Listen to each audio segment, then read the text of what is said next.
Report from New York.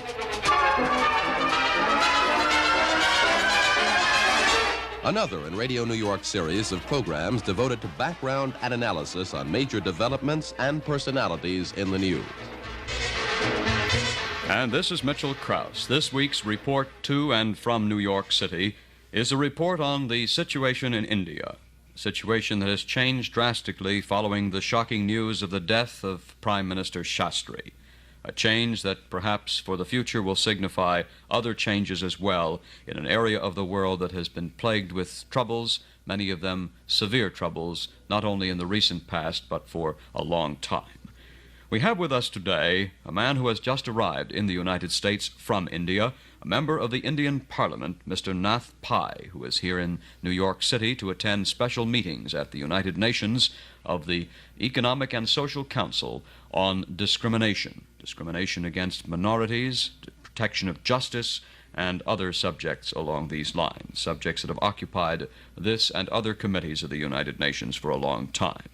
But when Mr. Pai arrived in New York just 2 days ago, he was greeted with the shocking news of the death of his Prime Minister, whom he had known for many years. Mr. Pai, before we begin our discussion of the recent developments in India and a look at the future, could you tell us a bit about your own background and history personally? Well, history is too big a word to apply to myself, and it's always, Mr. Krause, a little embarrassing to talk about oneself. All I can say, I am a member of the Parliament of India. I regard it as both a responsibility and a great honor. I participated, as most Indians of my generation had to, in the freedom movement launched by Gandhi, and as a result had to do that great university, that is the jails in India under the British. But indeed I will be very embarrassed to talk more about myself. Later on I studied in England and some parts of the continent of Europe. I worked as the president of the World Socialist Youth for some time, and don't you think I have said enough? It's a little difficult. Mr. Pai, you're from Bombay, as I understand, Yes. one of the largest cities of India on Yes. the west coast. Yes. The party of your affiliation, I think this is an area that Americans and others perhaps in Europe are unfamiliar with. We know that the late Prime Minister Shastri and his predecessor were members of the Congress Party. The Indian National Congress. I belong to the Praja Socialist Party, a party of democratic socialism in opposition to Mr. Shastri's party. But perhaps, Mr. Krause, you don't know that till about the dawn of independence, all of us were members of the party of Mr. Shastri. It was after the achievement of independence that we left the Congress on issues about the tempo, about the pace and social objectives, the pace and tempo of these objectives to be achieved. I wonder if you could tell us a little bit about the mathematics of the party affiliations in the Indian Parliament and the number of parties that are represented. Well, I don't know if I tell you so much about the parties, whether it will lead to more enlightenment or more confusion, Mr. Krause. But I will confine myself broadly to some of the more important parties in the country. As you yourself said, the Congress of Mr. Nehru and Mr. Shastri has been the ruling party since independence.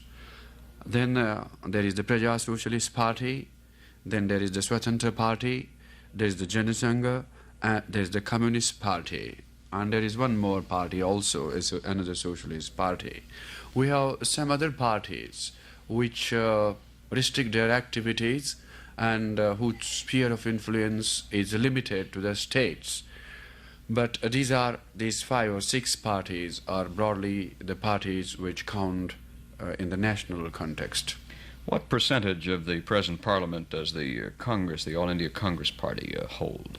Well, there is a dichotomy between the vote polled by the Congress at the general election in 1962 and the number of seats it controls in the Lok Sabha, which is the lower house of Parliament, and which is under our scheme of constitutional arrangement the important thing, since all money matters have got to be initiated and accepted by the Lok Sabha. It means House of Commons.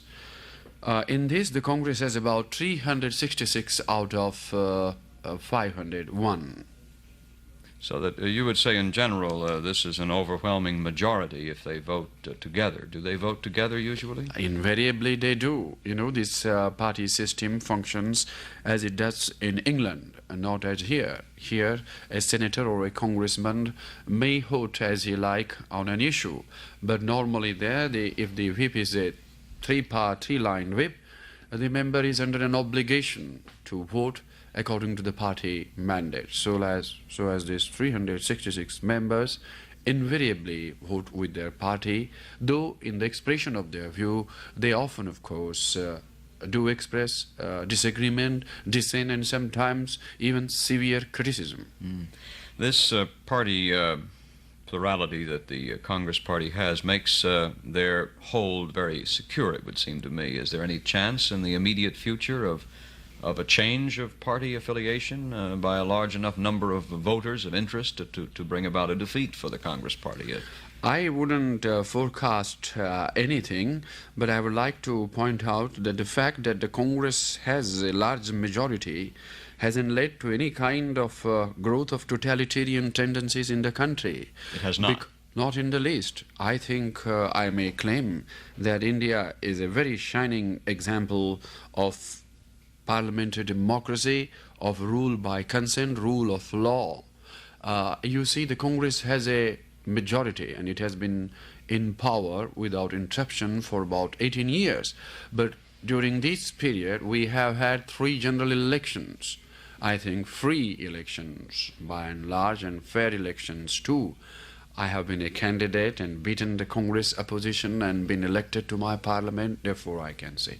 But Mr. Krauss, very important, because this is not often understood abroad, that the fact that the same party continues in power doesn't mean the absence of democracy. If the people have the right, the freedom to change that party, if there is an independent judiciary, a free pace, and fair elections, if these are guaranteed as they are in India, we will have to accept that there is a democracy functioning. I'd like to turn now to the developments of the very immediate past, and specifically to the very ironic and shocking development in Tashkent. Perhaps we will have a chance to talk about the 2 developments in Tashkent. But the sudden death of Prime Minister Shastri, who was the first Prime Minister after Prime Minister Nehru had been in power for so many years, who had been called by some an interim Prime Minister, a man who would have to follow in the footsteps of an overwhelmingly popular and successful and world-renowned leader. I wonder if you could tell us about the impact of this news. You wouldn't mind, Mr. Cross, if I corrected you on 1 or 2 details. In the first place, Mr. Shastri had not been in power many years. Unfortunately for us, he had been in power only 18 months, and he was never regarded as a stopgap arrangement. Mr. Shastri was elected by the consensus, that means without a dissenting vote, of his party's majority. That means the parliamentary party, Congress parliamentary party, elected him. That is very important. And I think Mr. Shastri had emerged as the Prime Minister of the common man. He had gained immensely in stature and in popularity. And it is a grievous loss to India that this very good man and his greatness rested on his goodness, his abiding sincerity, his moving, transparent honesty. You see, Mr. Cross, normally, as you are familiar as a man of the world, very often modesty, honesty, these are cloaks, masks, ruses one wears. But in the case of Mr. Shastri, honesty was the man himself. And it was this which was his greatest asset and his source of strength. He served India very loyally and faithfully, and this is being said by a man who knew him intimately and who sometimes disagreed with him very seriously. But that didn't in any way diminish my high regard for Mr. Shastri's pure patriotism, his sense of duty. The recent conflict with Pakistan in collusion with China had been making a very heavy strain on his health. You perhaps know that Mr. Shastri had been a case of severe coronary thrombosis. But he was totally unmindful of it, as I think all men in high position and responsibility have to be oblivious to their own personal considerations. And he carried on this very, very heavy responsibility of facing the dual challenge to India's very security and territorial integrity. It's not generally known what kind of challenge we face in September. Tashkent is an aftermath of what happened in September. Had there not been the tragic conflict in September between the forces of India and Pakistan, perhaps Tashkent wouldn't have been. Perhaps And, Mr. Shastri might not have been dead.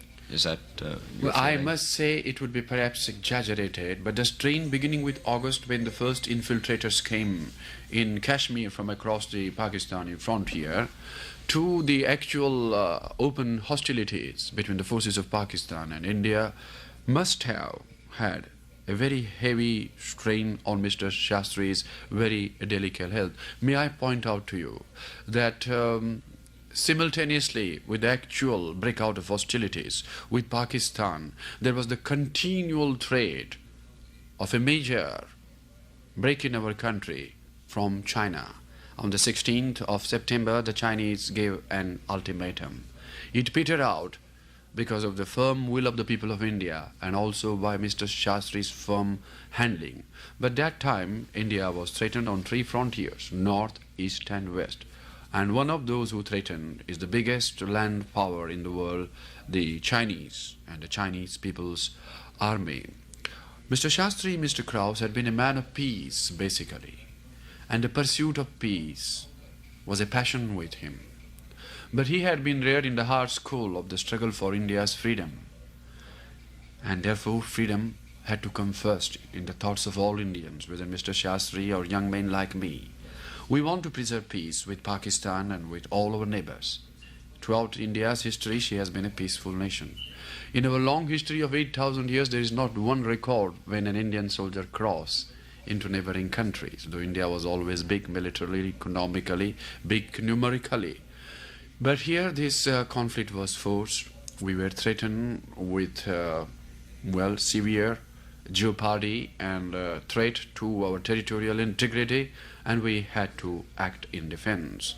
Tashkent came in the wake of all this. I'd like to talk for a moment about Tashkent and about the decision to go to Tashkent.